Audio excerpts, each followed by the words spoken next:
No livro de 1 Crônicas, capítulo 17, quando Davi observou a prosperidade do seu reino e a grandeza do seu palácio, ele declarou o seguinte: eis que eu moro em casa de cedros, mas a arca da aliança do Senhor se acha numa tenda. Naquele momento, a edificação de um templo fixo se tornou o maior desejo do coração de Davi. E ele começou então no seu coração a planejar esse empreendimento. O seu coração ansiava por construir um lugar que excedesse qualquer construção na terra, um lugar que fosse digno de abrigar a arca da aliança de Deus, o objeto que simbolizava a suprema glória do Senhor. Inicialmente, Davi foi motivado pelas palavras positivas do profeta Natã, e ele julgou que poderia dar início a essa grande obra.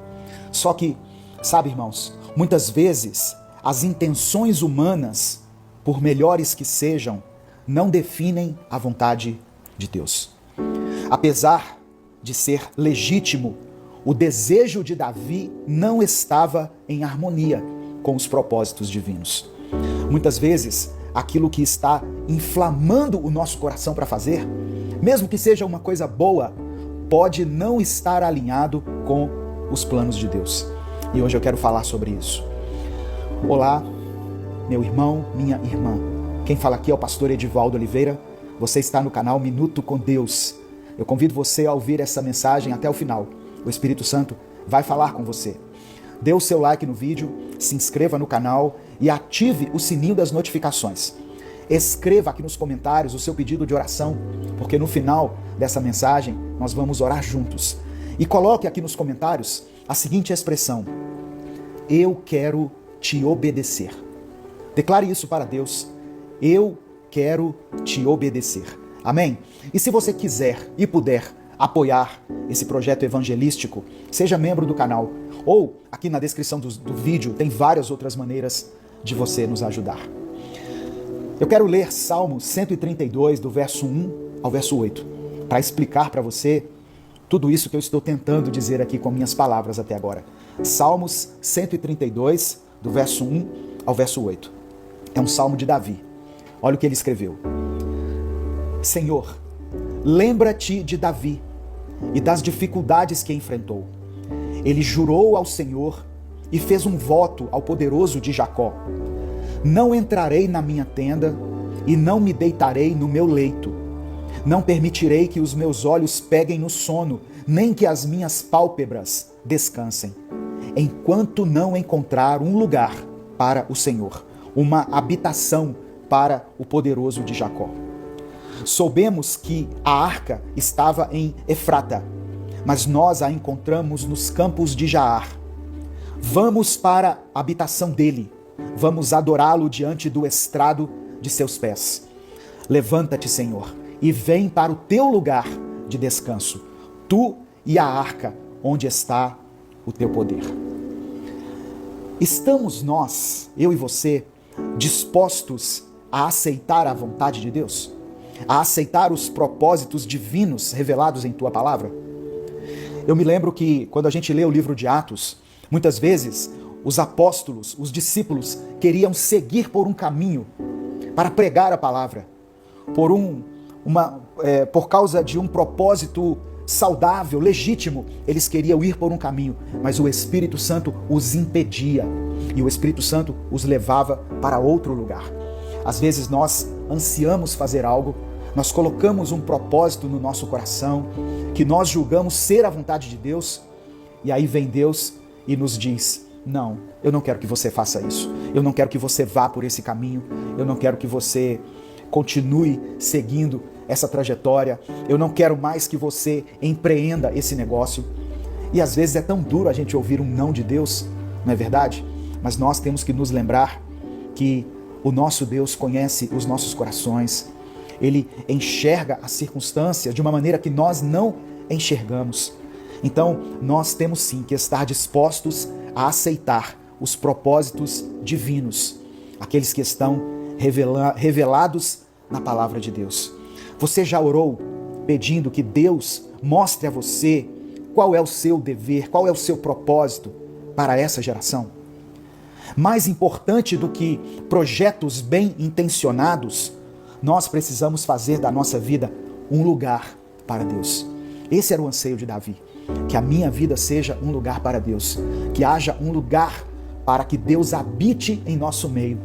E nós sabemos, quando a gente lê a continuidade da Bíblia, que Davi foi impedido de construir o templo, porque as suas mãos estavam sujas de sangue. Quem construiu o templo foi Salomão. O sonho que era de Davi para agradar a Deus foi concretizado na vida de outra pessoa, de Salomão.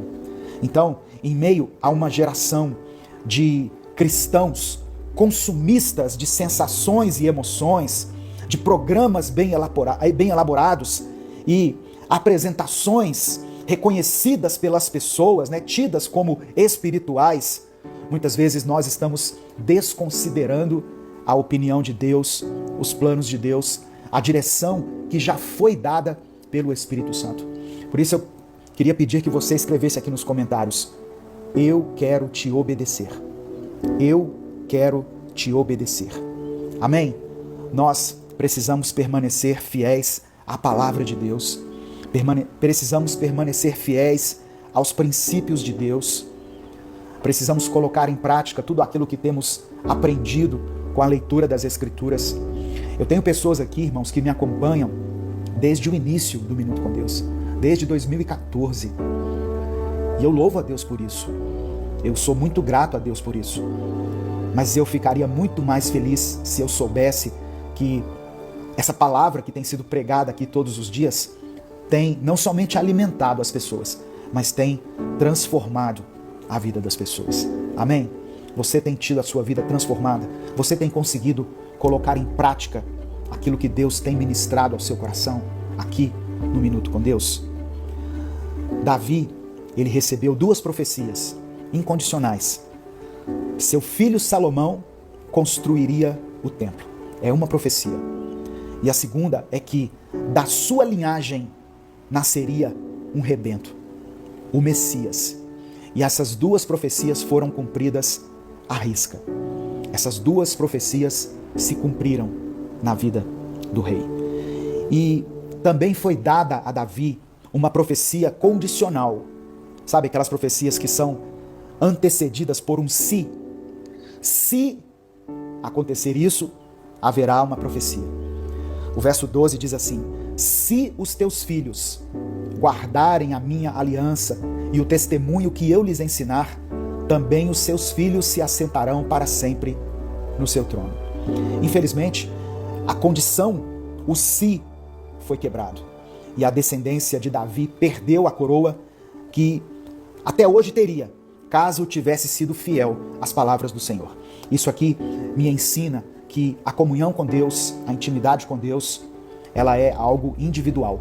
A salvação é algo individual. Você pode e deve clamar a Deus pela sua família, orar pelos seus filhos, pela sua casa, pelo seu cônjuge, mas principalmente, cuide da sua intimidade com Deus.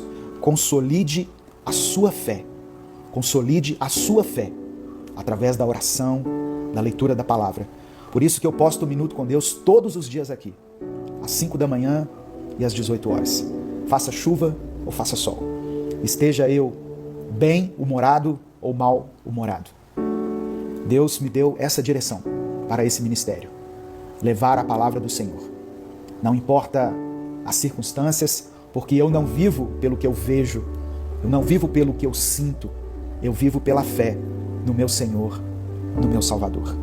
Amém? Apocalipse capítulo 2, versículo 10 diz assim: seja fiel até a morte, e eu te darei a coroa da vida. Receba essa palavra aí em nome de Jesus.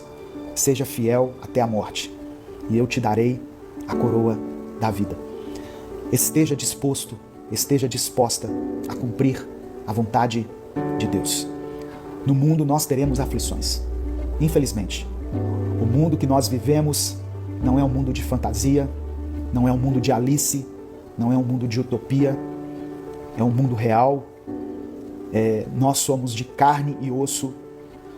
Nós muitas vezes projetamos uma vida de uma maneira Mas Deus faz com que as circunstâncias nos atropelem, faz com que a nossa vida seja toda revirada, e muitas vezes nós nos vemos diante de situações que nós não gostaríamos de enfrentar, diante de um diagnóstico médico desfavorável, diante de um documento que apresenta para nós uma carta de divórcio, diante de uma realidade com os nossos filhos que nós não gostaríamos de ter experimentado.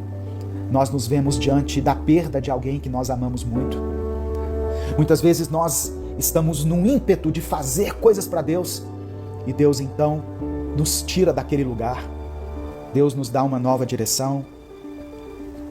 Mas diante de tudo isso, que eu e você possamos permanecer fiéis até a morte, porque assim receberemos a coroa da vida. Se você ainda não escreveu, escreva nos comentários: eu quero te obedecer. Eu quero te obedecer. Custe o que custar. Doa onde tiver que doer. Eu quero te obedecer. Amém? Eu quero orar por você nesse momento. Senhor, meu Deus e Pai, nós te louvamos, te bendizemos, glorificamos o teu nome, te agradecemos por essa maravilhosa palavra. A tua palavra é vida. A tua palavra fala conosco de uma maneira poderosa. Ela aquece o nosso coração. Lembra-te, Senhor, de Davi. Lembra-te, Senhor, dessa irmã, desse irmão. Lembra-te, Senhor, de Edivaldo. Lembra-te das nossas famílias, das dificuldades que enfrentamos. O Senhor fez uma aliança conosco. Lá em Gênesis, o Senhor fez uma aliança com Jacó, o Senhor fez uma aliança com Abraão, o Senhor fez uma aliança com Isaac. E eu creio que essa aliança, os princípios dessa aliança estão mantidos até hoje. O Senhor faria de nós um povo. O Senhor faria de nós não um juntamento, um grupamento de pessoas, mas o Senhor faria de nós uma família. Eu sei que no mundo espiritual o nosso título não é pastor, diácono, evangelista, apóstolo. Nós somos uma família formada por irmãos e irmãs, filhos e filhas de um mesmo Pai que cuida de nós e que tem propósitos maravilhosos para a nossa vida. Eu quero apresentar diante do Senhor a vida dessa pessoa que está me ouvindo.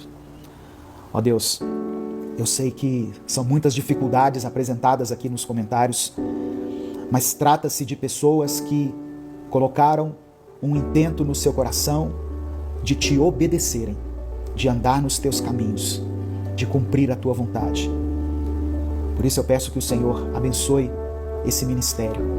Eu peço que o Senhor faça com que essa pessoa, esse homem, essa mulher, sejam instrumentos usados por ti, sejam vasos em tuas mãos, de uma maneira ou de outra. Eu sei que muitas vezes nós traçamos planos e metas no nosso coração, mas cremos que a resposta certa vem do Senhor. Aleluia. A resposta